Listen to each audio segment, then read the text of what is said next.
Selamat siang, nama saya Jocelyn Clementina dan tim saya ada Yustika Irawati dan Derwin Arifin. Pada pertemuan kali ini, kami akan menjelaskan tentang materi kami, yaitu konsep tekanan tanah lateral. Pertama, kita akan menjelaskan tentang tekanan tanah. Tekanan tanah timbul selama pergeseran tanah atau selama perenggangan, tetapi sebelum tanah tersebut mengalami keruntuhan.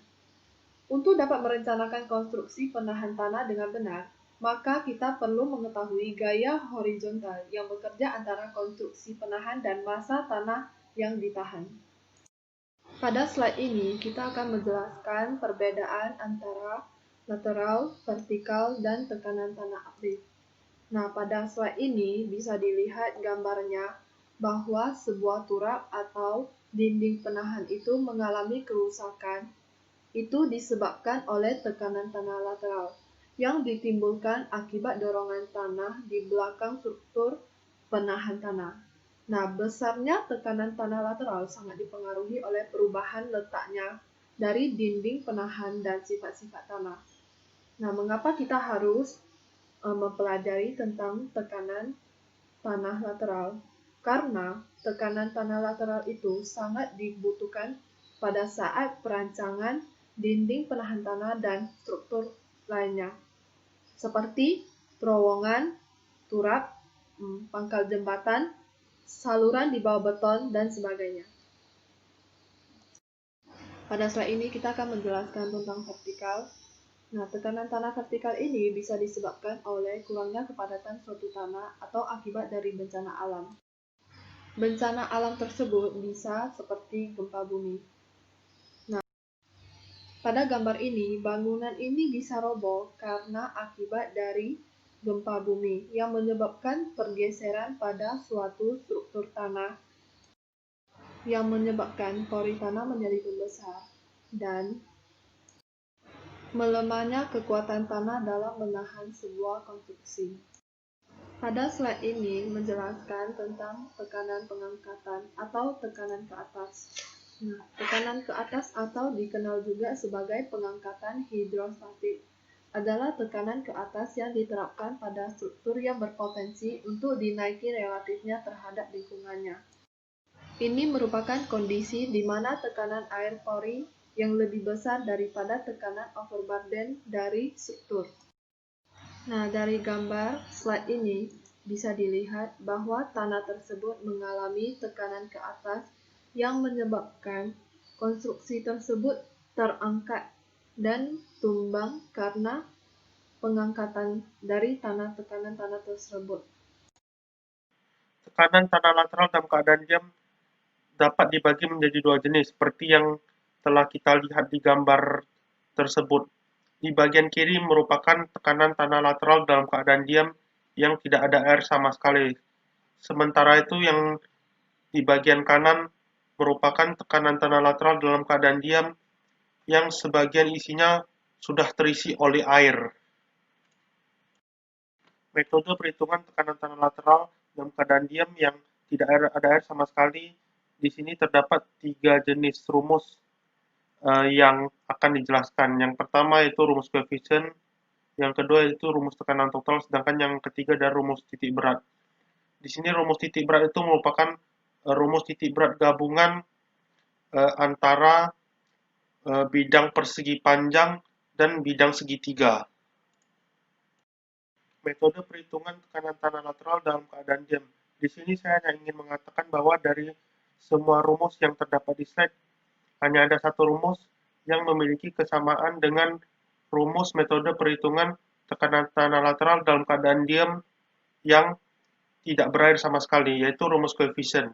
Di bawah rumus koefisien kita dapat melihat bahwa terdapat rumus tekanan tanah dalam arah horizontal dan tekanan tanah dalam arah vertikal berdasarkan ketinggian air. Sementara itu di bawahnya lagi terdapat rumus tekanan tanah total. Baiklah, dari gambar ini kita dapat mengetahui asal-usul rumus tekanan tanah. Nah, asal-usul rumus tekanan tanah ini dapat digunakan untuk mencari rumus tekanan tanah aktif dan juga rumus tekanan tanah pasif yang akan dijelaskan pada slide berikutnya. Baiklah, pada slide kali ini saya akan menjelaskan persamaan dan perbedaan antara rumus tekanan tanah aktif dan rumus tekanan tanah pasif.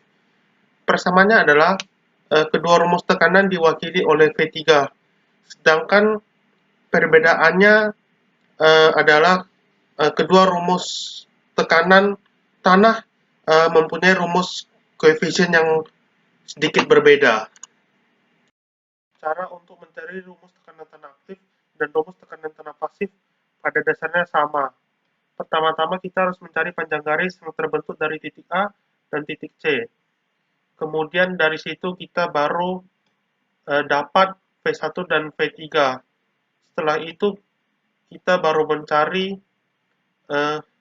sin theta dan cos theta. Dalam teori Rakin ada 3 jenis teori yang akan dibahas. Yang pertama, teori tekanan tanah aktif dalam tanah tak berkohesi. Yang kedua, teori tekanan tanah aktif dalam tanah berkohesi. Dan yang ketiga, teori tekanan tanah pasif.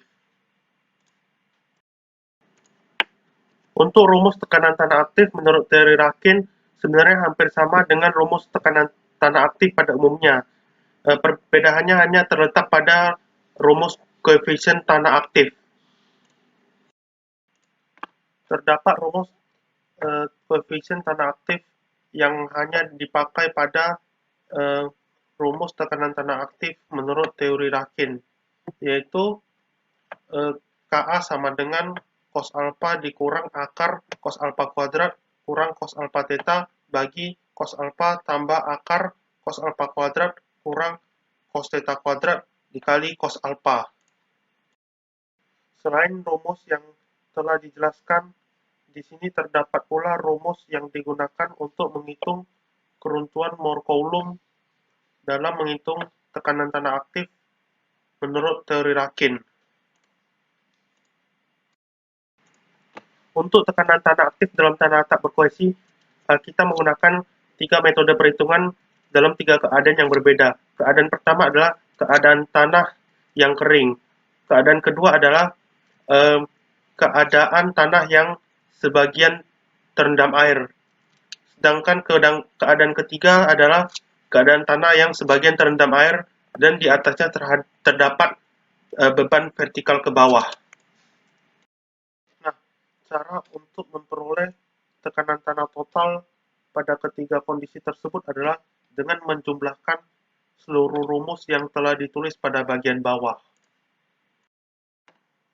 Dalam tekanan tanah aktif yang berada dalam tanah berkohesi, terdapat satu keadaan di mana tekanan positif sama dengan tekanan negatif, yaitu pada kedalaman HO.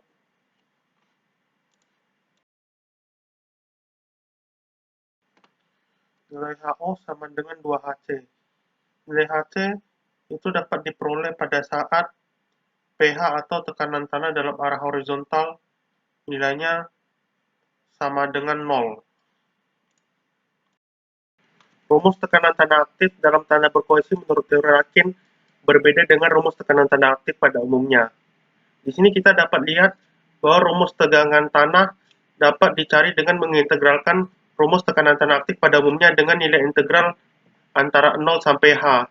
Sedangkan di bawahnya terdapat rumus tegangan tanah pada suatu keadaan di mana tanah membentuk sudut alfa terhadap permukaan horizontal. Sedangkan di atasnya terdapat rumus koefisien tanah pada suatu keadaan di mana tanah membentuk sudut alfa terhadap permukaan horizontal.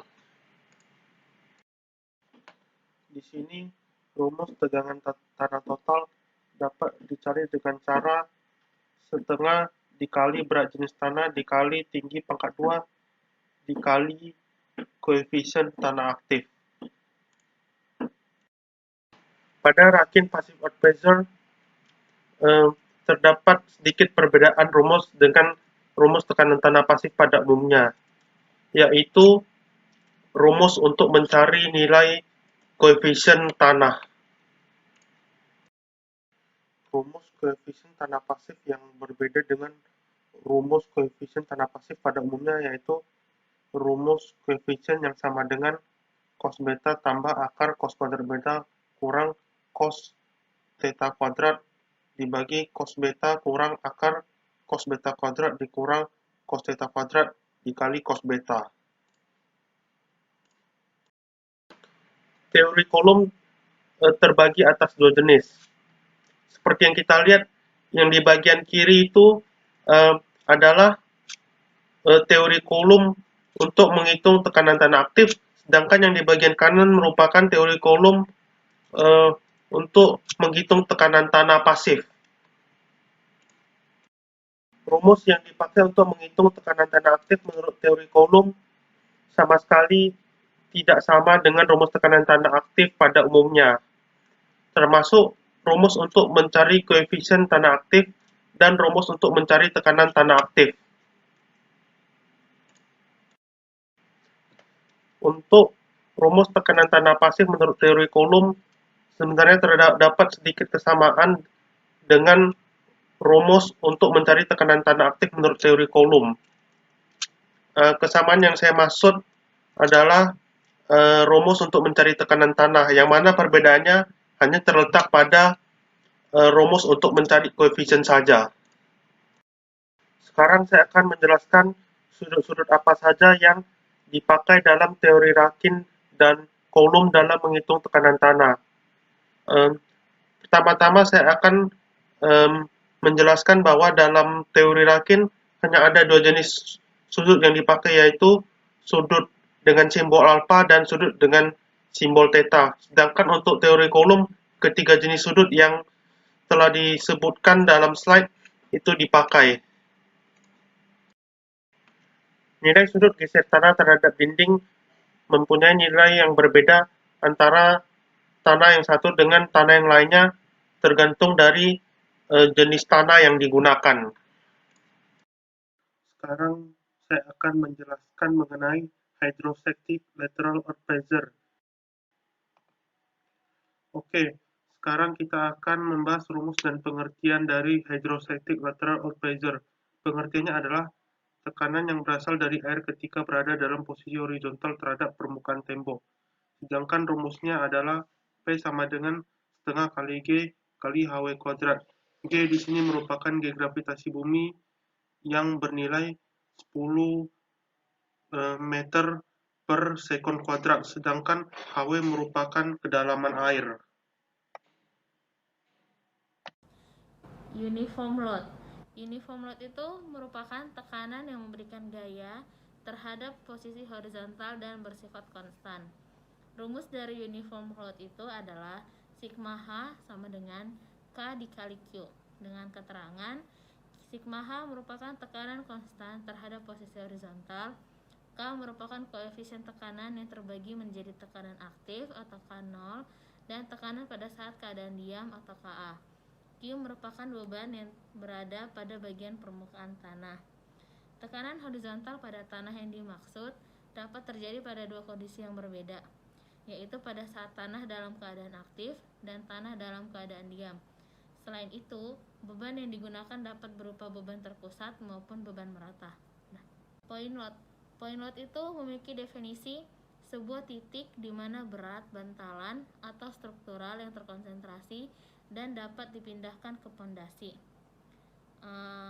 Dari gambar, kita dapat mengetahui bahwa nilai M dan H ditentukan oleh ketinggian dan posisi beban terpusat.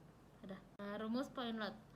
Rumus tekanan horizontal pada tanah atau sigma H terbagi menjadi dua bagian, yaitu yang pertama, untuk M lebih kecil sama dengan 0,4, maka rumusnya itu adalah sigma H sama dengan 0,28 dikali QP per H kuadrat dikali N kuadrat per 0,16 plus N kuadrat dipangkatkan 3. Lalu untuk M lebih besar 0,4, maka rumusnya adalah sigma H sama dengan 1,77 dikali QP per H kuadrat dikali M kuadrat kali N kuadrat per M kuadrat plus N kuadrat dipangkatkan 3. Demikian presentasi dari kelompok kami. Untuk selanjutnya itu kami akan menampilkan video yang untuk mendukung materi dari kelompok kami.